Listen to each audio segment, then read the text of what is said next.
Hello folks, welcome to Mindfully Get Your Shit Together. Anyone who claims to have their life in balance is either a fool or in denial, because we can only seek balance in an imbalanced world and hope to stay sane. The topic today is on reactivity versus proactivity. Reactivity versus proactivity. So, basically, dude, keep your shit together, right? Don't lose it. Before starting the show, before starting this episode, I'm going to read to you guys something that is really relevant to this episode, okay, from my latest manual recharge. And so, stop stressing about stress. Man suffers only because he takes seriously what the gods made for fun. This is not me, but Alan Watts. Reactivity versus proactivity. This is me. Knowing how to deal with stressful events is at the core of effective stress management. When faced with life situations or circumstances, we either react and fight back or embrace them and respond with creative energy. This energy can only come from a place of awareness. Paying attention to your thought process is key to redirect and reframe your mindset. Life is not about what happens to you, but how you deal with what happens to you. You can deliver the same message or respond to a certain challenging situation with a different and non-threatening attitude. That's because your thoughts trigger your feelings and emotions. Then they dictate your actions. Your actions create your attitude. When we are faced with hard choices or difficult situations, we tend to either react or respond positively by being proactive. The good news is that we have the choice to be either. I choose to be proactive most of the time.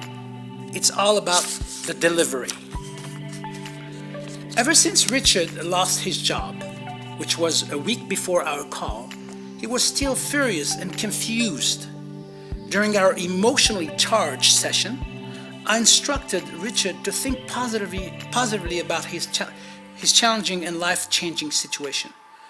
Difficult to do under the circumstances. In an attempt to calm him down, I asked him to be proactive and reframe his situation by thinking he'd lost his position, not his job, which is a big difference. This new mindset allowed Richard to be at peace with his challenge. Within a week, he got a new position at a competitive company where he applied his skills, knowledge, and experience, all he learned at the previous job. Richard gained something from his situation. He lost nothing, as his old conditioning suggested. It would have taken Richard more time to find a new position had he stayed in a negative and reactive mode. So now, if you hear what I just read to you, by the way, Noah Collins is still with us, and so I'll ask you the question as if you were the audience. I'm waiting on the breathing technique. Okay, yes, that's true. But I'll answer the question first. Yes, go ahead. Do you want to answer the question now, or do you want to do the 1 minute priming yourself to success? These are the things I do myself before I get here. So when I'm here, I tend to forget to ask the audience to do them, but they are very important. Okay, so let's dive right to the 1 minute breathing exercise. Everyone there, or anyone listening to this, please, if you're driving, stop your car, pull over, and do this exercise. We're not liable for any accident if you're trying to do it while you're driving or operating a machine. Anyway, so everyone sit back and make sure your back is erect, straight back. Close your eyes. Take a deep breath through the nose. Deep breath through the nose. Inhale. Inhale more.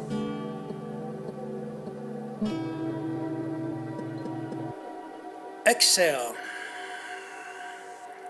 One more time. Inhale deep. Hold it.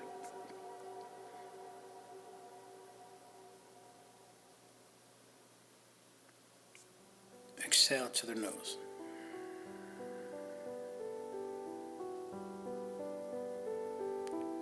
One more time. Inhale deep. And hold it. Just relax. Relax. Just let go. Come back to a safe place. Come back to the present moment. And just relax.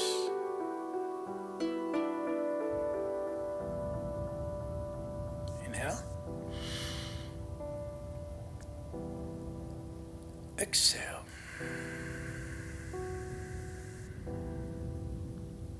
Inhale deep. Hold it.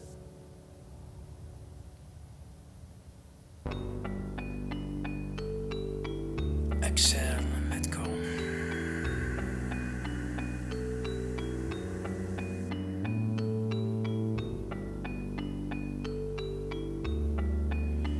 All right, you can open your eyes now.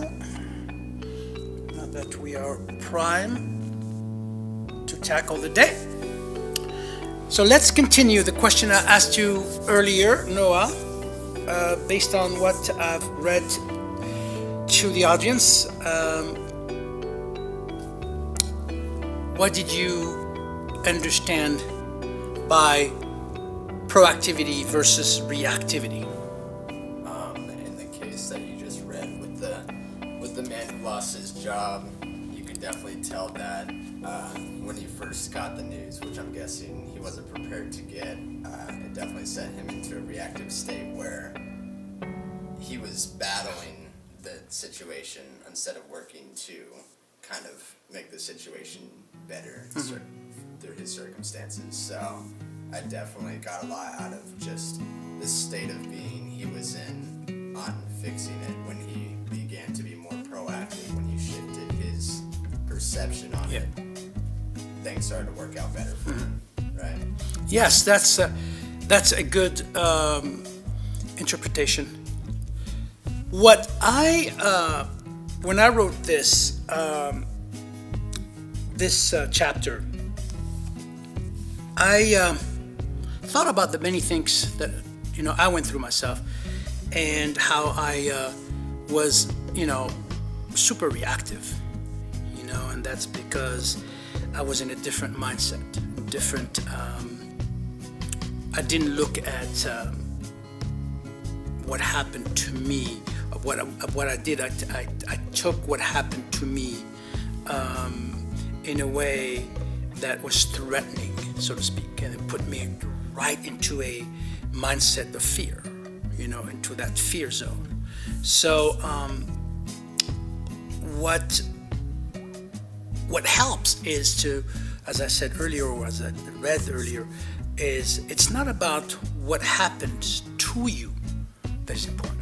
It's how you deal with what happens to you. Take a step back, look for facts, look for evidence.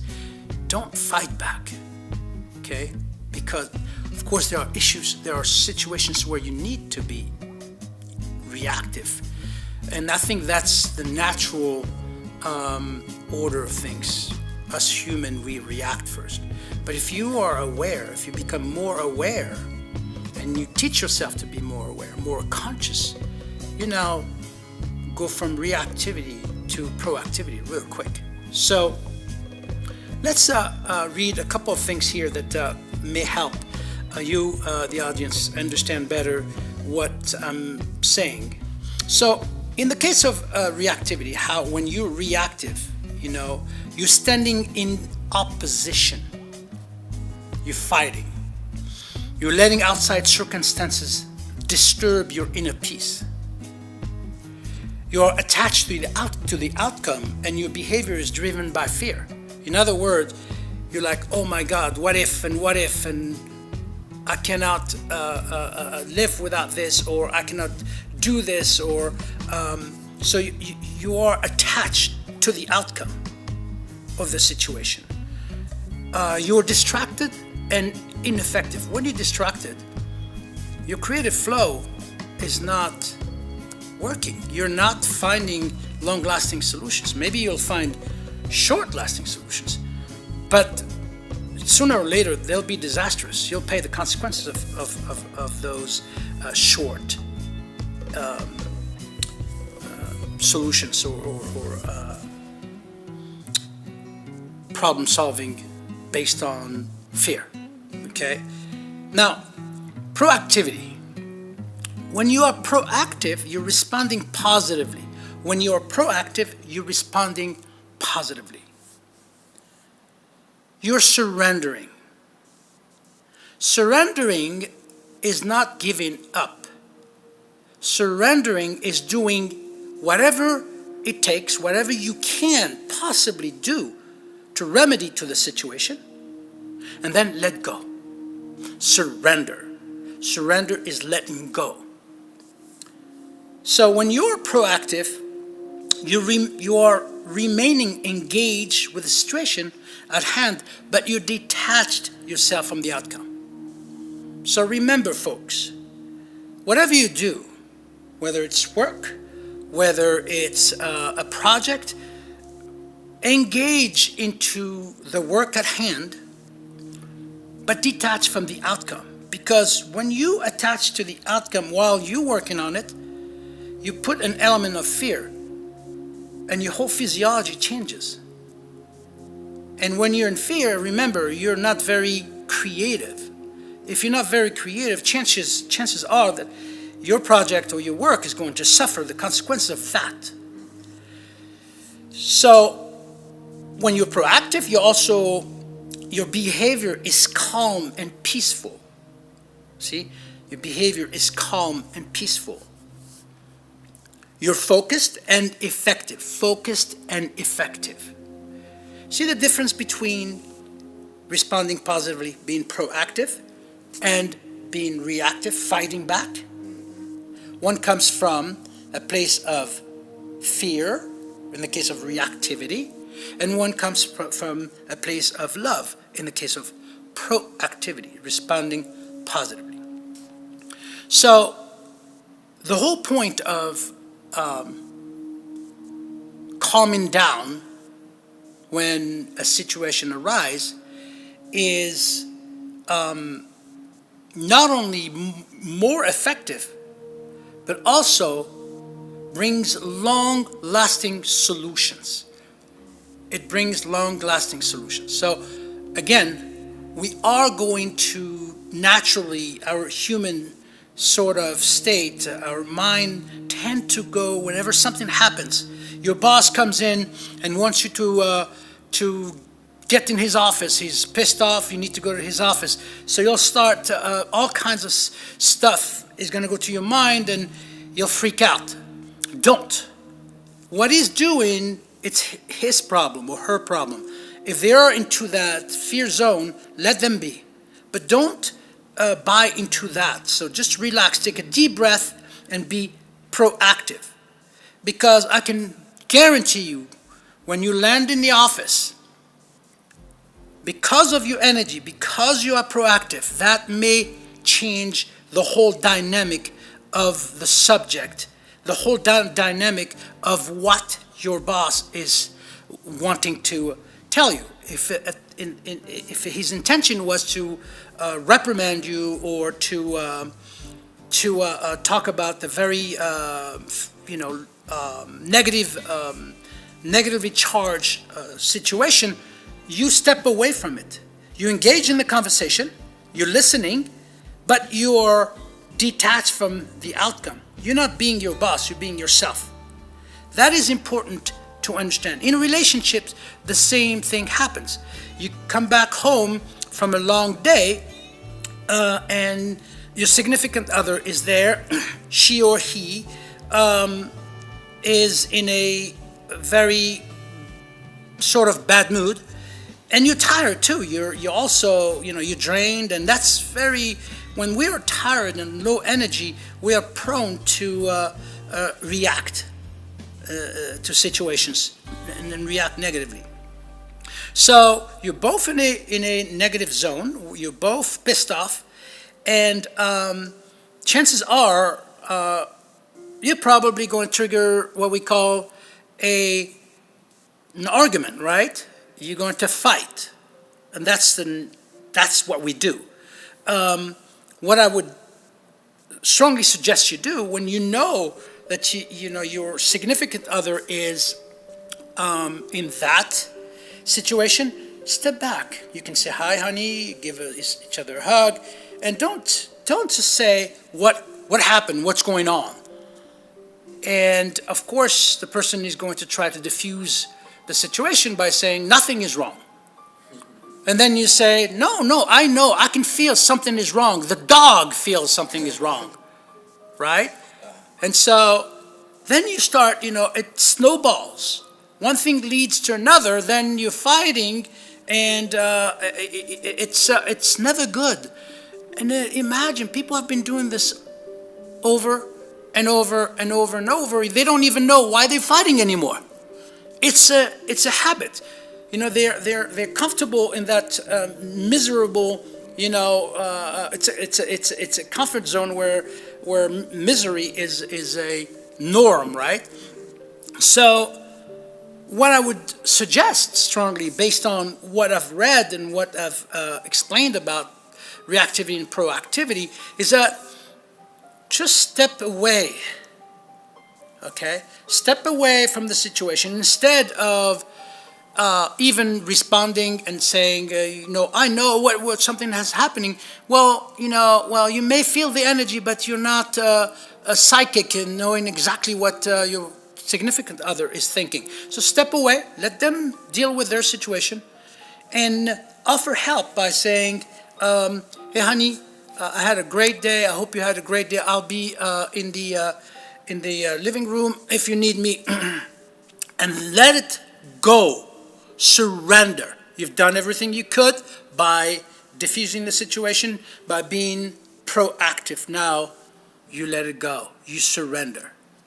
Put yourself in that reactive mode where you are actually calm and at peace. And that can apply not only with relationships, but it can apply with your job, friends. It's a very, very, very good way to remain focused and engaged in whatever you do. So I'm going to read you, to end this episode, I am going to read you something from a very, an author that I love very much, Anthony de Mello. He says, to a group of social activists who sought his blessing on a plan they were about to put into action, the master said, "What you need, I'm afraid, is light, not action." Later he explained, to fight evil with activity is like fighting darkness with one's hands. So what you need is light, not fight. To end the episode, I thought that this was a great way to end the episode, and I'm going to try to do these kind of ending the sessions by reading things by other authors. Please remember to go to our website, to my websites. I have two websites out there, executiveinnerfitness.com and arizonawellness.com. In those sites, there are numerous services and products that you could choose from that will help you with your quest for life and balance. And if you have any questions, please don't hesitate in commenting. You can email us as well. All the information is going to be below. Thank you. Namaste.